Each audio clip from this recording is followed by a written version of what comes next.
Chapter 18: Maps, Visual Arts, and Imperial Surveillance. 1. Visualizing property through maps in pre-modern France.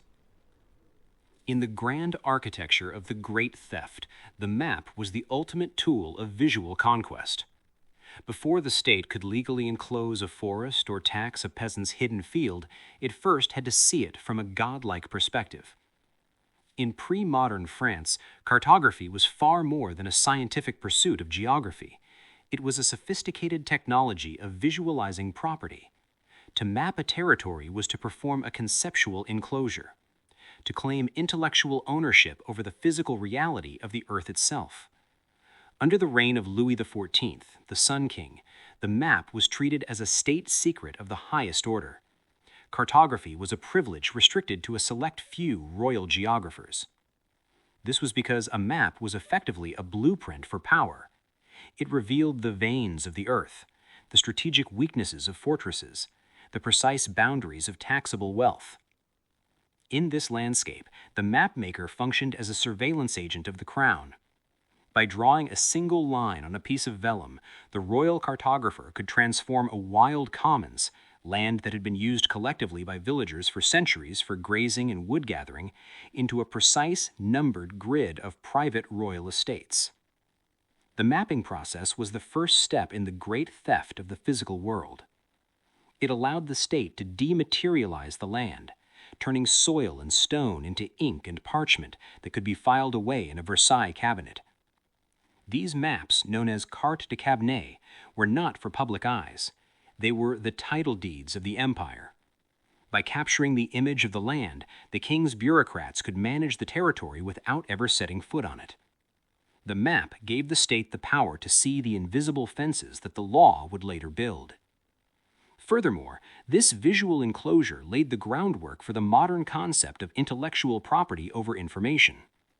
The crown realized that the data contained in the map was often more valuable than the land itself. If a rival power like Spain or England obtained a French map of the coastlines, the physical territory was as good as lost. Thus, the map became the first proprietary database. The history of the French map proves that the theft of the physical commons was always preceded by the theft of the visual commons. To own the map was to own the destiny of the world it depicted. 2. The Fine Arts Copyright Bill of 1862. For centuries, the legal fences of property had primarily guarded the written word, the tangible output of the printing press, and the mechanical invention. But as the 19th century exploded with a new, ravenous visual culture, the Great Theft had to expand its borders to include the very act of seeing. This transition reached its climax in Britain with the Fine Arts Copyright Bill of 1862. This was the pivotal moment when the fence was extended to the image, officially dragging paintings, drawings, and photographs into the cold, calculated fold of proprietary reality. Before 1862, a painting was treated as a singular physical object, much like a chair or a house.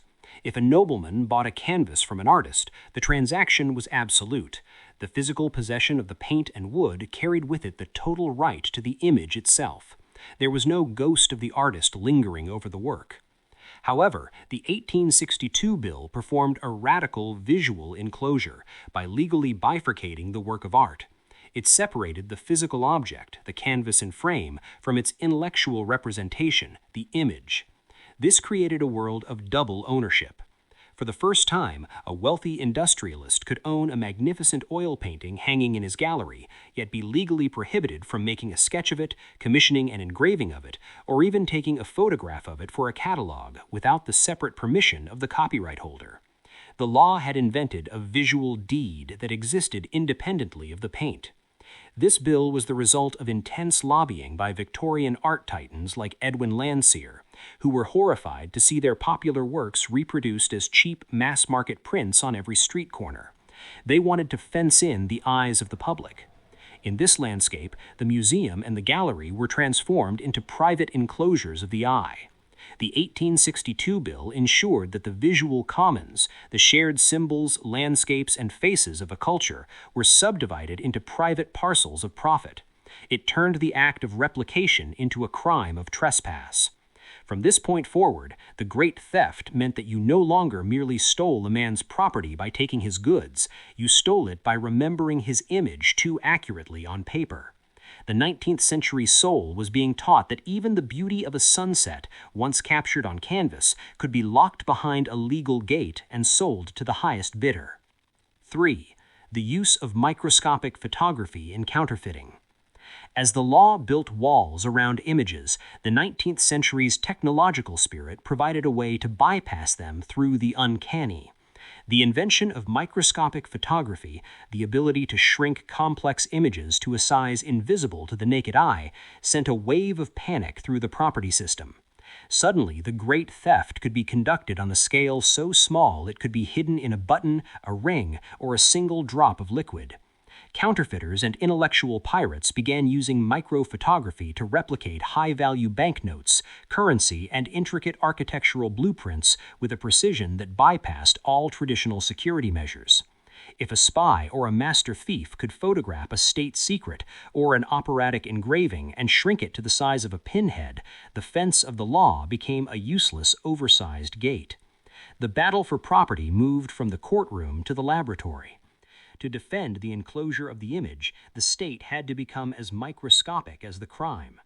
This led to the first systematic use of forensic photography and chemical analysis to protect intellectual property. The law was no longer just a set of words on parchment. It became a technical race against the silver halide crystal. 4. Imperial surveillance and legal deposits in colonies.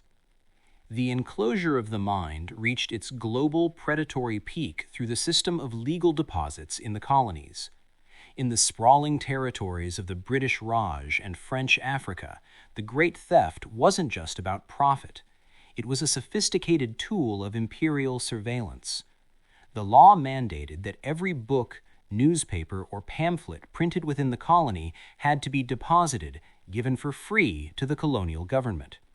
On the surface, this was presented as a scholarly effort to preserve culture in a central library. But in the reality of the empire, the legal deposit was a dragnet. By owning a copy of every thought produced by the colonized people, the empire created a total index of dissent. If a poem preached resistance or a map showed a hidden supply route, the state used its property right to identify the author and seize the presses before the idea could spread. The legal deposit turned the act of creativity into a self-incriminating act. It was the ultimate fence, a system where you could only own your work if you first handed it over to the master for inspection. In this landscape, intellectual property was the currency of the informer. The history of these deposits proves that the great theft was the backbone of colonial control.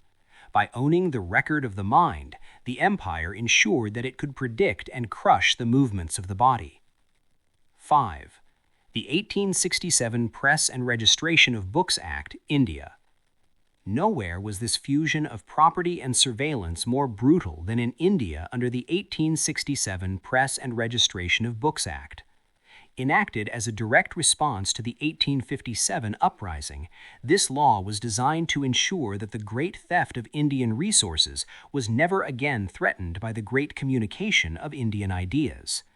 It mandated that every printer provide the government with multiple copies of every work and a detailed registration of the property, including the author's name, the printer's address, the exact location of the press. This act turned the common knowledge of the subcontinent into a database of control. The 1867 Act was the great theft in its most nakedly political form. It used legalistic language of copyright and registration to build a surveillance state that could track a thought from its birth in a writer's mind to its distribution in a village bazaar. By registering every thought, the British Empire ensured that the commons of the mind in India was entirely mapped, fenced, and policed. It remains a chilling reminder that the history of intellectual property is often the history of who has the power to label and who has the power to lock.